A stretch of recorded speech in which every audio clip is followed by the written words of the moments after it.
రేవంత్ నయా నరకాసురుడంట. అగో పేదలకు కంటి మీద కొనుక్కు ఉండడం లేదు, బీదల ఇల్లు కూల్చివేతే రేవంత్ టార్గెట్.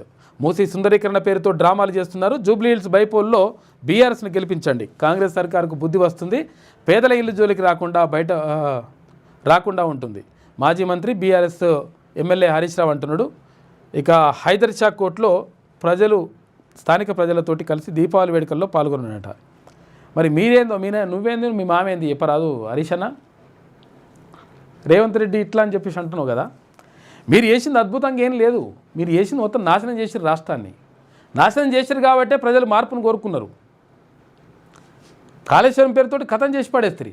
నువ్వే నీటిపారుదల శాఖ మంత్రి ఉంటివి, భారీ నీటిపారుదల శాఖ మంత్రివి, కృష్ణా నీళ్ళు ఎత్తుకోతోటి సప్పుడు చేయకపోతేవి, తర్వాత ఇక్కడ రకరకాలుగా అన్యాయానికి గురి చేస్తేవి, ఇష్టం వచ్చిన కేసులు పెట్టిపిస్తేవి, ఆగమాగం చేస్తేవి. తర్వాత ఇప్పుడు మేమేదో అద్భుతం చేసినట్టుగా, నువ్వేదో అద్భుతం చేసినట్టుగా, ఇప్పుడు మొత్తం అట్లా అన్యాయం జరిగిపోతున్నట్టుగా, ఇటువంటివన్నీ కూడా బంద్ చేయి. జూబ్లీహిల్స్లో ఇప్పుడు సరే ఆయన చనిపోయిన అనేటువంటి సానుభూతి ఉంటుండొచ్చు, చనిపోవడం బాధాకరం, కానీ ఆయన అద్భుతం చేసింది ఏం లేదని చెప్పేసి కూడా జూబ్లీహిల్స్ ప్రజలు అంటున్నారు, వాగంటి గోపునాథ్.